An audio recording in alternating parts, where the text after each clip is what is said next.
ఇటీవల సంభవించిన మోంతా తుపాను ధాటికి వ్యవసాయం తీవ్రంగా ప్రభావితమైంది. లక్షల ఎకరాల్లో పంటలు దెబ్బతినడంతో పెద్ద సంఖ్యలో రైతులు నష్టపోయారు.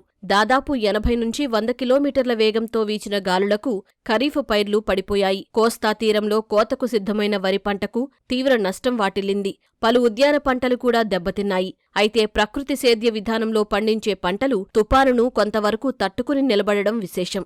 రసాయనాల వినియోగానికి దూరంగా ఉంటూ సహజ ఉత్పాదకాలను వాడిన కారణంగా వేరు వ్యవస్థ బలపడిందంటూ ప్రకృతి సేద్య విభాగం అధికారులు చెబుతున్నారు. మంతా తుఫాన్ ప్రభావం వల్ల రాష్ట్రంలో ఉన్న రైతాంగం అంతా కూడా చాలా పర్టికులర్లీ మరీ ముఖ్యంగా కోనసీమ, అలాగే ఈస్ట్ గోదావరి, అలాగే గుంటూరు, బాపట్ల ఈ కొన్ని జిల్లాలు బాగా తీవ్రమైనటువంటి నష్టాలు జరగడం జరిగింది. లక్షలాది ఎకరాల్లో పంట నష్టం, కోత దశలో ఉన్నటువంటి పంటలు ముఖ్యంగా వరి, బనానా పంటలు ఇవన్నీ కూడా చాలా తీవ్రమైన నష్టానికి గురి కావడం జరిగింది. అయితే వీటన్నిటిలో కూడా మనం గమనించవలసిన విషయాలు ఏంటంటే ప్రకృతి వ్యవసాయం పాటిస్తున్నటువంటి రైతులు తమ యొక్క వరి పొలాలను మరి వాళ్ళు చాలా ఆనందంగా వాళ్ళు షేర్ చెప్తున్నది ఏంటంటే వరి పొలాలు విపరీతమైనటువంటి 110 కిలోమీటర్ల వేగంతో వీచిన గాలులకు కానీ 2 రోజులు వరుసగా కుండపోతగా కురిసినటువంటి వర్షాల వల్ల కానీ నీరు పొలంలో నిలబడినా కూడా ఆ యొక్క నీళ్ళంతా కూడా ఇంకిపోయి నష్టం అనేది 5% కంటే ఎక్కువ లేకుండా కొద్దిపాటి నష్టంతో మళ్ళీ నిలదొక్కుకోవడం జరిగింది. ఇది ఎంతైనా శుభ పరిణామం. ప్రకృతి వ్యవసాయం చేస్తున్నప్పుడు మనం ఎటువంటి రసాయనిక ఎరువులు కానీ పురుగు మందులు కానీ మనం ఏ విధంగా కూడా వాడడం లేదు. రైతులందరూ కూడా ఆ విధంగా వాళ్ళు ప్రకృతి వ్యవసాయ పద్ధతులు పాటించడం వల్ల భూమి అనేది బాగా సారవంతమైపోయి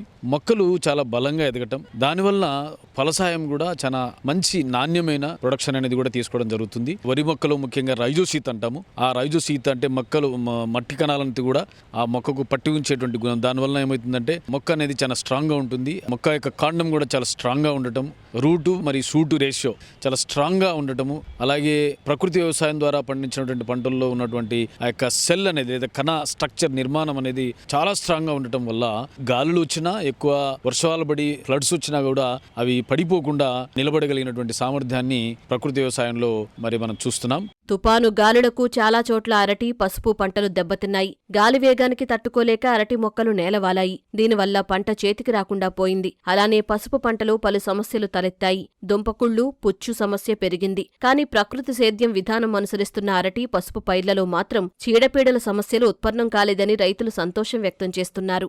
నేను ఎక్కువగా అరటి తోటలు సాగు చేస్తూ ఉంటాను.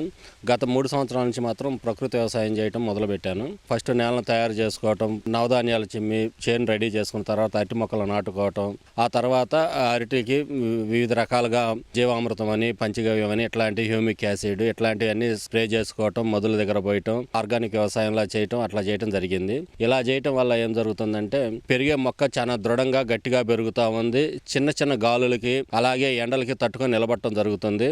అలాగే మార్కెట్లో కాయ వచ్చేసరికి 4-5 రోజులు కూడా చెడిపోకుండా మంచి టేస్ట్గా అలాగే ఉండటం జరుగుతూ ఉంది. ఈ వ్యవసాయం చేయటం వల్ల తక్కువ ఖర్చు అవుతుంది, అలాగే ఆరోగ్యవంతమైన పంట లభిస్తుంది. నేను ప్రకృతి వ్యవసాయం దగ్గరగా 5 సంవత్సరాల నుండి చేస్తున్నాను. పసుపు, కంద, అరటి మేజర్గా పండిస్తూ ఉంటాను. నేను 10 ఎకరాలు దగ్గరగా 10 ఎకరాలు భూమి సాగు చేస్తున్నాను. ఈ 5 సంవత్సరాల నుండి కూడా ఎటువంటి కెమికల్ ఫర్టిలైజర్స్ కానీ ఏమీ వేయకుండా ఈ పసుపు కానీ, కంద కానీ, అరటి కానీ పండిస్తున్నాను. నష్టం లేకుండా చక్కగా వస్తుంది దిగుబడి కూడా. మిగతా పైరుల్లో ఏమవుతుందంటే ఇప్పుడు మనం వీటిల్లో ఈ కింద మల్చిలాగా, గ్రీన్ మల్చిలాగా ఇవైతే ఇత్తనాలు వేస్తున్నామో ఈ ఓవర్గా వాన పడినప్పుడు చక్కగా ఈ 3 నెలల పాటు బతుకుంటాయి. కాబట్టి మన వానాకాలంలో దాదాపుగా 3 నెలల నుండి 3.5 నెలల పాటు ఉండిద్ది.